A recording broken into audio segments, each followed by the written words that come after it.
com a próxima precaução, mas dentro dessa precaução do médico, eu quero saber também como que tu procuraria o médico hoje, né? Porque qual seria a ação hoje? O que que tu faria de diferente hoje em relação a achar um médico? Eu vou pesquisar no Tribunal de Justiça, então, mas no que, assim, como que tu faria de diferente, né? Passaria por mais médicos, conversaria com outros? Eu pegaria opiniões de pelo menos 2, 3 médicos. E é porque me passaram também lá na clínica que era muito simples. Que eu tive uma consulta com a psicóloga só. Consulta com o Nutri foi uma também. Eu não tive... para te fazer bariátrica, tu tem que ter um bom acompanhamento, tanto psicológico quanto nutricional, saber os riscos da bariátrica. Ali fizeram eu achar que seria muito fácil. Tipo, que era uma cirurgia, assim, moleza. E depois eu soube que muita gente passa, depois de fazer anos depois, ainda passa por complicações. Não como a minha, assim. Mas passa, existe. Então eu veria muito isso da questão psicológica, pesquisaria opiniões de 2 a 3 médicos para tomar alguma decisão antes. E quais as outras precauções?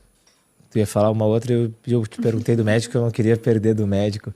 E disse, outras precauções que talvez tomaria antes de fazer a bariátrica? A questão psicológica. Tu já tinha acompanhamento psicológico antes de fazer a bariátrica? Eu tive por 1 mês. Mas, assim, não era não deu tempo ainda de pegar aquela confiança com a psicóloga, ter aquelas conversas mais a fundo, assim. Eu acredito, né, que nesse momento quando nós seres humanos ali, eu vou generalizar aqui, né, cada pessoa obviamente é diferente, mas a tendência de quando vai realizar alguma cirurgia, nesse sentido de querer mudar a vida, ou se vai com muita expectativa e a pessoa acredita também que não vai acontecer com ela algum problema, e a paralelo a isso, eu percebo que existe também uma normalização de ações, de procedimentos mesmo, até mesmo a própria cesárea, né? Ou seja, qual for, mesmo técnicas muito estabelecidas já são muito... a tendência é fazer com, não, isso é só tal coisa. Para algumas pessoas, eu vejo que alguns profissionais tendem, e às vezes até um consenso social, de normalizar, bem como tu trouxeste, como se fosse uma... não é hype, mas que há um encaminhamento que acontece social para que aquele tipo de ação, aquele tipo de procedimento comece a se tornar também normal, como se não acontecesse, não tivesse que ter também as consequências e os efeitos que existem alguns cuidados que a pessoa, numa pós-bariátrica, por exemplo, tem que tomar, tanto em relação à alimentação, suplementação e outros fatores. Eu não sou médico, não sou nutricionista, sei muito pouco a respeito disso, mas sei o pouco que sei, que eu escutei, era relacionado a que existem também alguns cuidados que a pessoa tem que ter futuramente. E aí tu me trouxeste essa questão que aparentemente foi muito normalizado, muito corrido, como se... E eu acredito que muitas das pessoas que fazem acabam fazendo porque por uma ansiedade mesmo, como tu disseste, né? E aí depois que passa, elas não resolveram a questão emocional que as levaram a chegar até aquele estágio ali de se submeter a uma cirurgia. Exige uma coragem também, exige coragem, existe ação, então acredito que a pessoa também merece um reconhecimento por isso.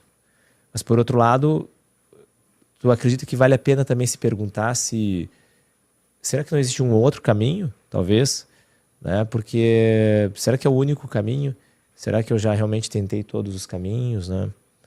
E tu não te pergunta isso lá pra trás, ou não, com isso tu tá resolvida. No meu caso, não existia um outro caminho, porque eu não emagrecia facilmente. Eu tinha um problema hormonal e eu já estava com 115 quilos com pré-diabetes. Então, assim, até não é que não existiria. Se eu quisesse muito, eu conseguiria fazendo uma dieta bem pesada, assim, por anos. Porque eu era muito difícil. Eu cheguei a comer só couve-flor, bem pouco, e um pouco de carne por um mês. Eu não emagreci nem 1 quilo. Era muito sim, difícil de perder peso. Mas eu acho que a bariátrica, ela é uma cirurgia que ela ajuda a emagrecer. Ela é só um suporte ali. Mas depende muito da gente. Muito mais do que a cirurgia em si. Muitas pessoas, elas não conhecem também o que é a síndrome de Guillain-Barré. Estou falando correto, né? Ou a síndrome de Wernicke. O que tu acredita, que tu gostaria que as pessoas soubessem sobre elas, né? Sobre a Guillain-Barré, sobre a Wernicke, como prevenir, como enfrentar, o que tu acredita que é importante que as pessoas saibam sobre esses fatores? Tu já conhecia alguma coisa do Guillain-Barré antes de tu Não. mesma ter o diagnóstico? Ela era uma síndrome que não era conhecida, era bem pouco.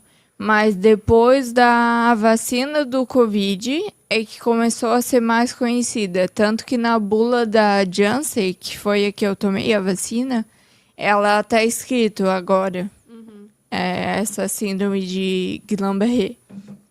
E começou a dar bastante depois dessa vacina, mas não era falada. Que na verdade, a Guillain-Barré é falta de força nos nervos. Ele interfere o sistema nervoso. A minha mão, quando eu tive a Guillain-Barré, era assim, eu não tinha força para levantar ela. Fiquei totalmente assim, só mexia a baga do olho praticamente. Mas eu não conhecia nada sobre ela antes. Mas ela afeta muito o sistema nervoso, dor, muita dor. E hoje em dia eu conheço bem mais casos com Guillain-Barré, tanto que não é mais uma síndrome pouco falada. É mais comum hoje em dia. Quando que ela apareceu? Em que momento que tu viu, teve o diagnóstico, ou apareceu mesmo? Foi logo após a cirurgia? Ou tu tinha tomado quando que tu tinha tomado também vacina? Eu tomei em 2021. Foi antes da cirurgia? Foi a vacina. antes. A Janssen eu tomei uma dose. Tu fez a cirurgia e tu teve alta no período esperado. A tua alta depois da Sim, primeira, ali foi tudo normal, normal. tranquilo. A complicação começou depois que tu estava em casa, já que tu não conseguia se alimentar, voltava pro hospital. Eu tava na fase, no começo da bariátrica, é líquido, né?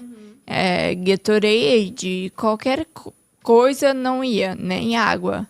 Então ali eu já comecei a ver que tinha alguma coisa de errada.